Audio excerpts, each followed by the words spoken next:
Hello and welcome to And Now You Know on Peninsula Area Public Access. I'm Dale Wilson, your host. Today our guest is Dr. John Burton Mars, who is a local retired journalist, educator, and editor, and one of the most savvy people you'll meet in local politics. So you really actually did investigative reporting back then? Oh yeah, sure. Yep. What do you think about the state of investigative reporting now? Well, if you have seen the movie Spotlight, anybody who sees the movie Spotlight, you see a great example in that movie of what investigative reporting is like, especially on a large newspaper.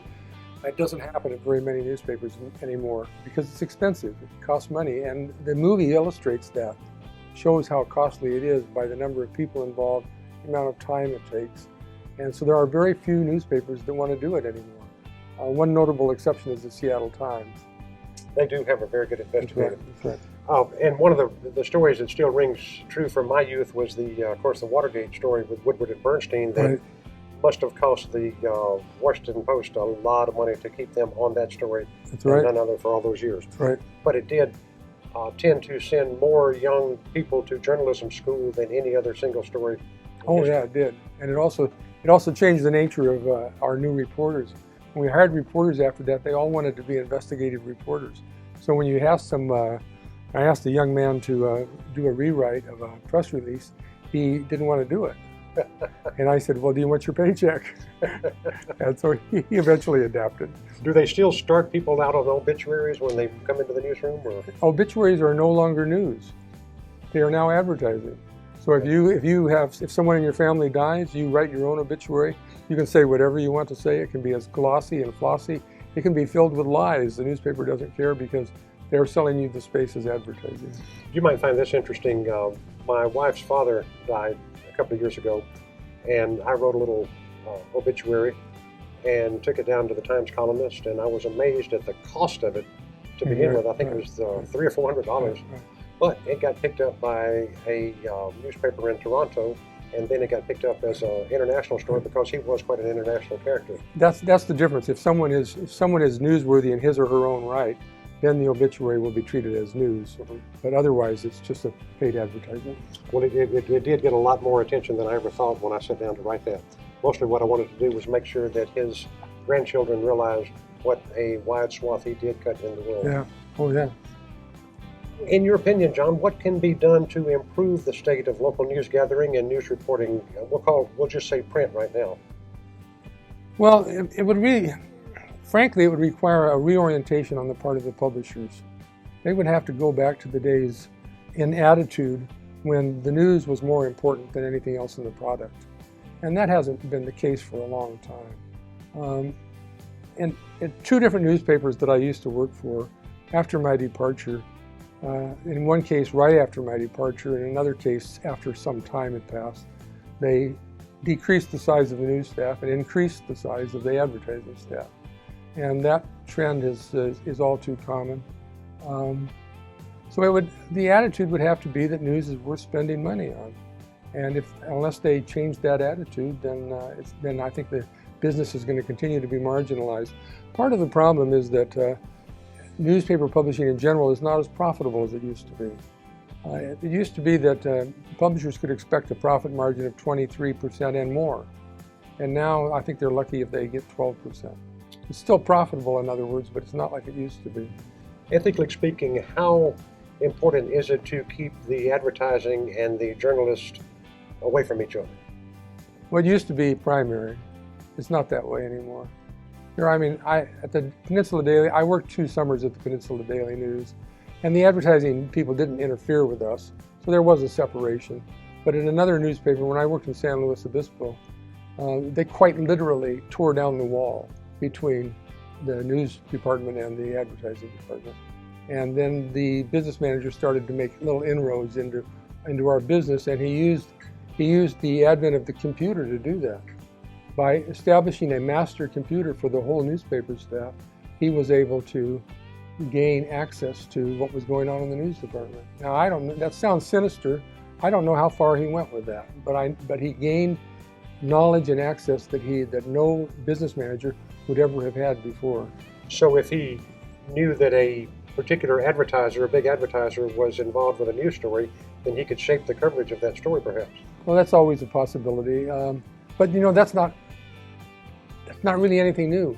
George Seldes, in his autobiographical film, told about a case in the 1920s when he was a newspaper reporter, and he got some information about a businessman downtown who was making arrangements to have affairs with some of his female staff members. And they were in danger of losing their employment if they didn't cooperate. And he documented this, and he wrote a story, and it never got in print. And he found out later that the publisher had taken the story to the businessman and said, you want to increase your advertising budget, don't you? And I bet he did. And I'll bet he did. On the local scene, what stories that are swirling now do you think need more coverage and perhaps less coverage? One of the things that hasn't been getting a lot of coverage in Port Angeles for a while now is the overall development, the beachfront park, and the overall plan for downtown. It got a lot of attention for a while, but it's kind of faded into the background now. And I still think that is a major factor for the long-term health of the Port Angeles community. And I would even tie that in with the longer view, with the proposals such as the Wild Olympics proposal, which the local city council has disregarded in the sense that they have refused to take a position one way or the other on it. Without getting into too many of the particulars about that, there is room for compromise there between the timber interests and the Wild Olympics environmental interests. And if those were pursued, that would be in addition to what's already available in the national park in terms of recreational opportunities, places that people could take their dogs for hikes and stuff like that, which they can't do in the national park. And it would be an expansion of the tourist attractions of our community. And so you take the beachfront development, and the more you can do with that, and the more you can do with tying it in with the national park and related recreational opportunities, the better off the whole community is. My understanding is this Wild Olympics will actually reduce timber harvest or potential timber harvest very little. Is that correct? Virtually not at all. What it would do, it would take a small number of acres that are actually harvestable out of the realm of harvestability. The timber interests, as I understand it, having talked to 2 or 3 people on their side of the story, is that they want to use the Wild Olympics, their opposition to the Wild Olympics, as a wedge to get some other concessions that they need to help them sustain and improve the timber harvest in the county. And that's what's involved that's part of what's involved right now with the Land Trust Advisory Committee that the county has established. I was going to get to that, but since you've already jumped ahead, let's talk about that for a second. It was a plan that came up out of the last Charter Review Committee, and explain it to us, John, exactly how that's supposed to work. Well, what do you mean, the way that the committee is supposed to work? Yes. Well, frankly, the way it's supposed to work, according to the way it's been set up. Hold on to that thought for just 1 second. We're going to take a break, and we'll be right back, and we'll get into that. Thank you.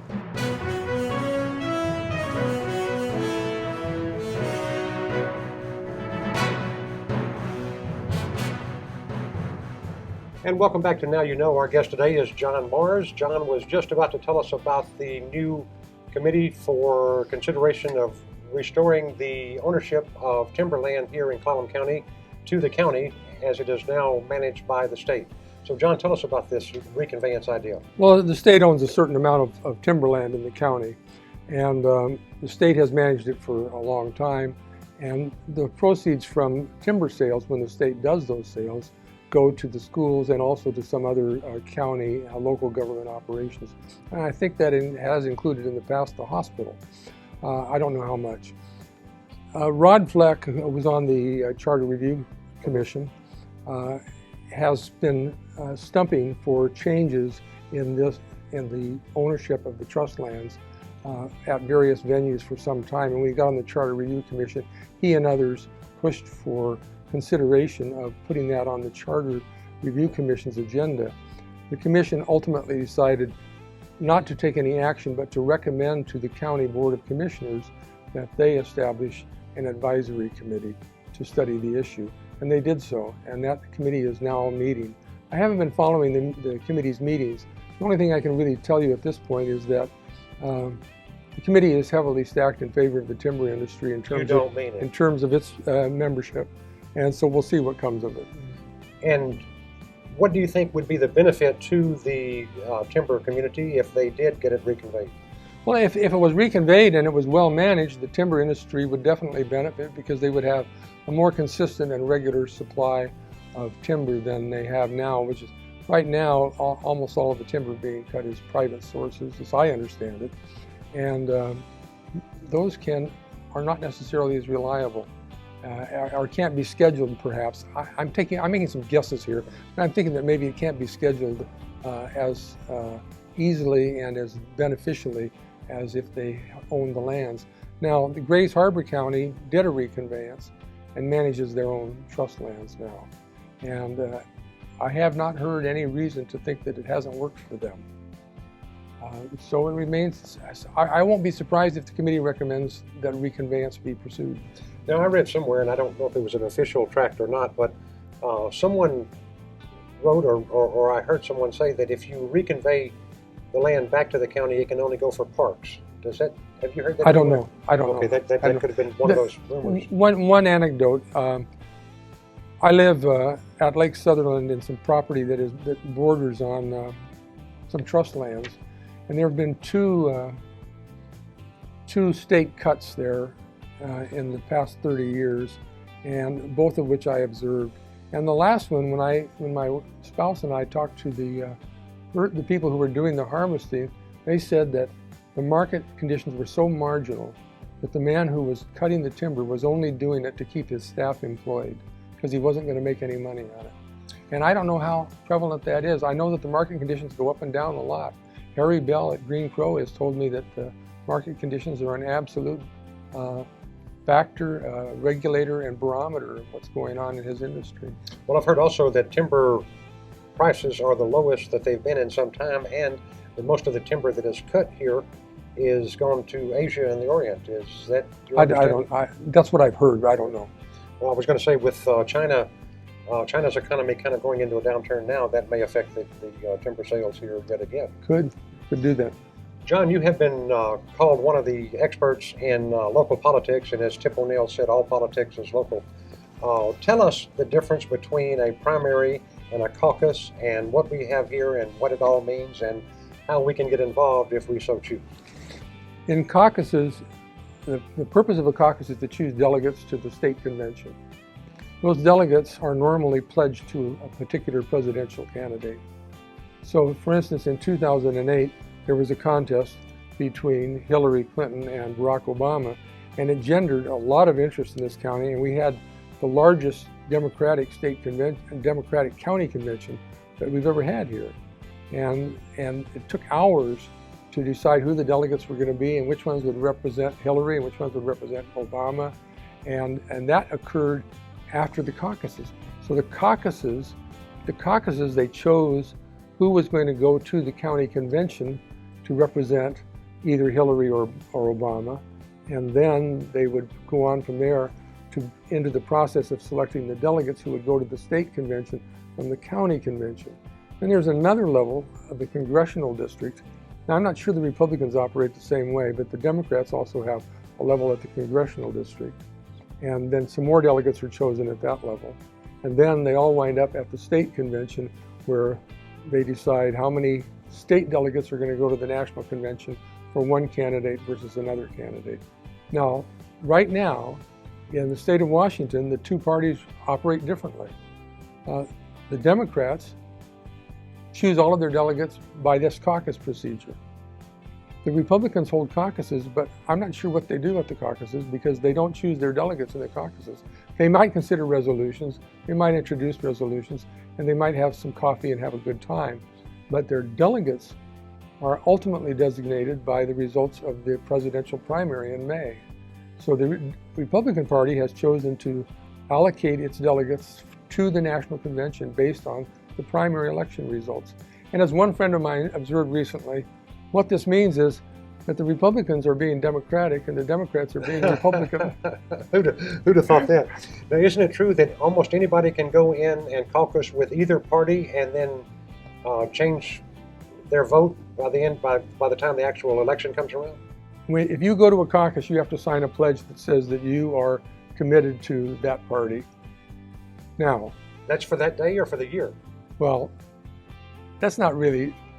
It's understood that it's supposed to be for the year through the convention, through the delegate selection process. I don't think there's anything very legally binding about it, because we have a system in this state where nobody is officially a Democrat or a Republican unless they pay their dues to that party and call themselves that. Now, I have been in jurisdictions where one party would cross the lines and vote for the weakest party on the other side, so that would be the ones that their preferred would go up against. Right. Is that still doable in the caucus and the primary system here in Washington? It's doable if people are willing to lie when they sign that pledge. Well, now you can sign a pledge and then change your mind. Buyer's remorse. Yeah, right. That's right. Right. And is the primary? Tell us about the primaries. How do they differ from a caucus? Well, the primary is just a vote. The ballots go out just like a regular election. Go out in the mail. We'll all get one in May, and you can choose to vote for one or the other. Now, I haven't double-checked this with the auditor's office. I suspect that you have to vote either in the Republican primary or the Democratic primary. I don't think you can vote in both. Well, no, I'm quite sure you can't vote in both. Right. But you could vote in one primary and then vote for a different party in the general election. That's true. That's right. true. That's right. my understanding. That's right. So, what is the state of the local Democrat Party and Republican Party here in Clallam County now? Well, they're both pretty healthy. And I say that with a caveat. The caveat is that neither one of them has official precinct committee officers in every precinct.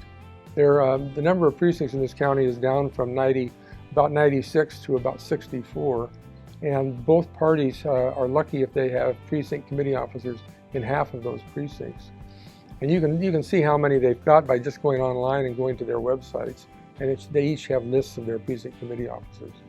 Do you think that's just a lack of information, a lack of interest, or is it that the people that are actually in those positions kind of like being in a small pond and having great influence? Oh, I don't know. I think most primarily it's a lack of interest in a lot of the precincts, where there's nobody in those precincts who's just that interested. And some of the precincts are pretty rural. And the precincts that tend to be most regularly represented by and have organizers called precinct committee officers are the ones in Sequim and Port Angeles and a couple in Forks, where the population is closer together. Well, I've only lived here about 5 years, but I've never been approached by a precinct officer or committee person. Right. In fact, I've never been approached by anyone Right. of any political stripe suggesting that I get Right. involved. Or It's not anything like Chicago ward politics. It's a completely different animal. So when you sign up for a driver's license in Chicago, you get established in a ward, I guess. I think. Well, Or when you're born, perhaps. perhaps. You're Yeah. a Democrat when born in Chicago, I suppose. Yeah.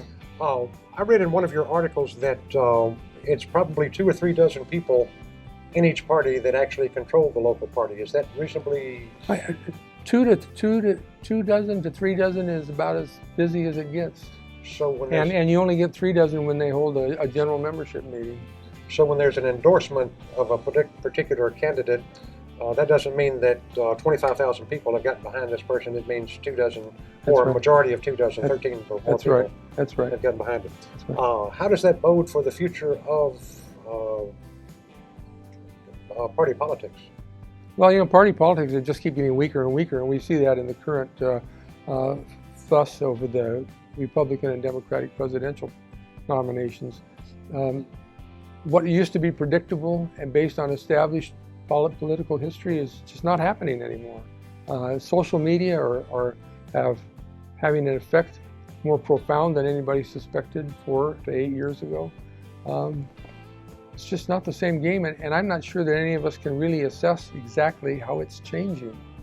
Do you see Citizens United decision affecting politics at a local level all the way down to the county?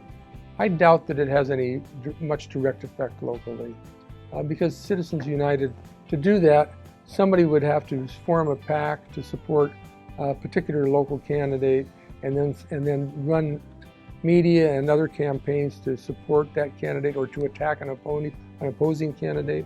And we haven't seen that happening here. I know you've been involved in a couple of the county commission campaigns. What does it cost to run a respectable campaign for a countywide office here? Well, it goes up to $50,000. $50,000? Yeah. And what is the general or the average turnout percentage-wise for a countywide office? Oh, you mean the voting turnout? Voting turnout. Oh, well, on the best elections, it's in the low 60%. And there's about, what, 40,000 registered voters? 46,000. 46,000. Yeah. So it's a little over $1 a vote if you were to get everybody to come out. Yeah, right, yeah. Well, that's not bad compared to some of the cost of local elections. Yeah. How is that money spent effectively in a county like this? It's spent on print advertising. It's spent on published advertising, direct mail, which is something that shows up in your mailbox, brochures that are handed out at events, leaflets that are handed out at events or left at doors by people who do doorbelling, and it's also spent on, nowadays, on Facebook advertising, social media. Very, very little, very rare do we see any TV advertising involved in our local politics, because we're not in a venue where we have local television networks operating. You know, I don't see as much of the ground game as I see in a lot of other jurisdictions. Do they still do a lot of doorbelling here? Oh, yes. Oh, yeah. By and large, if you were to analyze, if you knew exactly what was going on with the ground game with each candidate, you could probably come closest to being 100% at predicting who's going to win. Great. How have you been at predicting? Locally, mixed results.